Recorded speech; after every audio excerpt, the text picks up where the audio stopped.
Hello everybody! So today we're going to be talking about Friedrich Nietzsche's sister. Friedrich Nietzsche is possibly one of the greatest philosophers in history, and I really like him. There's a really great documentary about him that I recommend, and I'll put the link to the video in the description below, called Geniuses of the World. That documentary, it was produced by the BBC. It's such a great video, because in the sense of like, it really goes over the important aspects of his life and really shows the genius that he was, and it kind of shows how in the end, when he later died, how the latter years of his life were just terrible, and his mental health deteriorated and everything got worse. So check out that documentary, please watch it. It's fantastic. But I don't want to be talking specifically about Friedrich Nietzsche, because there's tons of fantastic videos already out there talking about Friedrich Nietzsche and his philosophy. What I want to talk about is Friedrich Nietzsche's sister. So her name was Elizabeth Forster Nietzsche, or Teresa Elizabeth Alexandra Forster Nietzsche. Okay, going forward, I want to say, if I'm not pronouncing German names very well, I'm sorry. Okay, I'm really sorry, but please deal with this. She was born on July 10th, 1846, with a sister of Friedrich Nietzsche and creator of the Nietzsche Archive in 1894. Forster Nietzsche was 2 years younger than her brother. Their father was a Lutheran pastor in the German village of Rachen bei Lützen. Okay? If I can't pronounce that correctly, I'm sorry.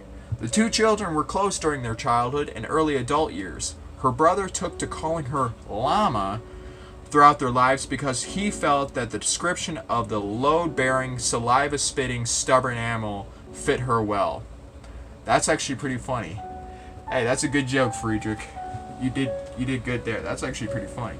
However, they grew apart in 1885 when Elizabeth married Bernard Forster. I hope I'm pronouncing his last name correctly, but his name was Bernhard Forster. I can't read pretty well. A former high school teacher who had become a prominent German nationalist and anti-Semite. Friedrich Nietzsche did not attend their wedding. So yeah, you have to understand, like back way before Adolf Hitler was born, there was a lot of pan-Germanism, there was a lot of German nationalism, and of course there was a lot of anti-Semitism throughout much of Central Europe, into France, England, of course.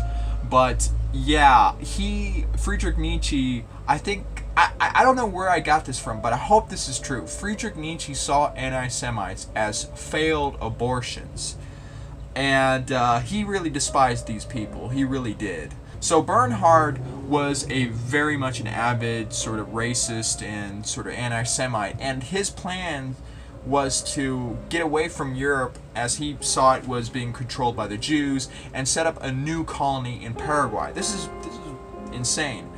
And the colony was called the Nueva Germania, and there's actually a video on YouTube that I'll link in the description below, of course, that was done by the New York Times, where they go over this colony as it exists today. So Bernhard Forster planned to create a pure Aryan settlement in the New World, and had found a site in Paraguay which he thought would be suitable. The couple persuaded 14 German families to join them in a colony to be called Nueva Germania. And the group left Germany for South America on the 15th of February 1887. The colony did not survive. The land was not suitable for German methods of farming, illness ran rampant, and transportation to the colony was slow and difficult. Faced with mounting debts, Forster committed suicide by poisoning himself on June 3rd, 1889. 4 years later, his widow left the colony forever and returned to Germany. The colony still exists as a district of the San Pedro department. And as you're seeing with the video, there's still people who live there. There's still people who, even though it's a small number, who are sort of believe in the ideology that he had of like German superiority, while many of them what happened is they kind of saw the colony as sort of a failure, and they went off and they kind of mixed with the Paraguayans, and they sort of, developed their lives outside of those kind of colonies. And yeah, he killed himself. He committed suicide, which is a good thing. One less Antisemite, right? But she stayed there for a little period of time, and she saw this as a complete failure and returned back to Germany. Now, at this time, when she came back, Friedrich Nietzsche's mental collapse occurred in 1889. And upon Elizabeth's return in 1893, she found him an invalid whose published writings were beginning to be read and discussed throughout Europe. She took a leading role in promoting her brother, especially through the publication of a collection of Nietzsche's fragments under the name of The Will to Power. She understood that here she had the opportunity to, being that her brother was not in the best condition, she could take advantage of this. Supplied with administrative experience, she assumed the roles of curator and editor of her brother's manuscripts. She hired a tutor that she might understand Nietzsche's works, but the tutor despaired. A lot of his philosophy is very difficult to understand, Nietzsche. But that's how it is. Nonetheless, she edited Nietzsche's writings that they might conform with her own ideas. She also wrote biographical material about Nietzsche, which even their mother dismissed as nonsense. You have to understand that her mother was their mother was extremely religious at that point. Of course, what's going to happen is that she was going to edit the manuscripts to fit in with her ideas. Through her additions and influence, Nietzsche's name became associated with German militarism and Nazism, and she herself became a member of the Nazi Party. And this was important to Adolf Hitler because this was a huge win for the fact that he had Nietzsche's sister on their side in the Nazi Party. And when she died in 1935, Hitler even attended her funeral. And this is kind of incredible. But the one thing is I've noticed with like Friedrich Nietzsche in the past, a lot of people who are not aware or not informed really do constantly associate him with Nazism. And this is understandable. Even in the documentary, this is addressed about how his sort of ideas of the Untermensch and the Übermensch can be interpreted differently and can be used for supremacist ideologies. But Nietzsche was, when he was talking about the Untermensch and the Übermensch, of course he was talking in philosophical terms. But here, she saw an opportunity. She saw an opportunity to further her racist, anti-Semitic ideas by editing his manuscripts, because he was at this point really losing his mind and his health was deteriorating.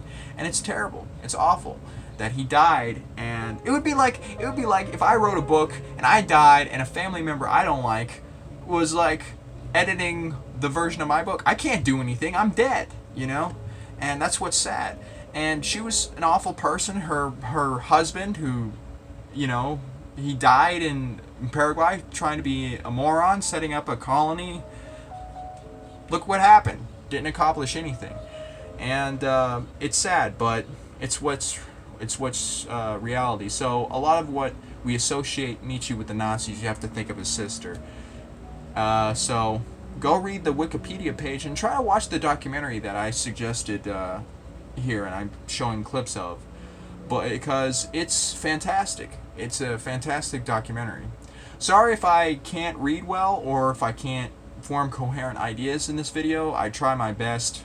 It's hard for me at times, but hope you guys enjoyed the video anyway, so you learned something, or I spread ideas or whatever. But continue watching, and until next time, I'll be talking about history, politics, geography, current events, whatever. I'm just going to be talking about anything.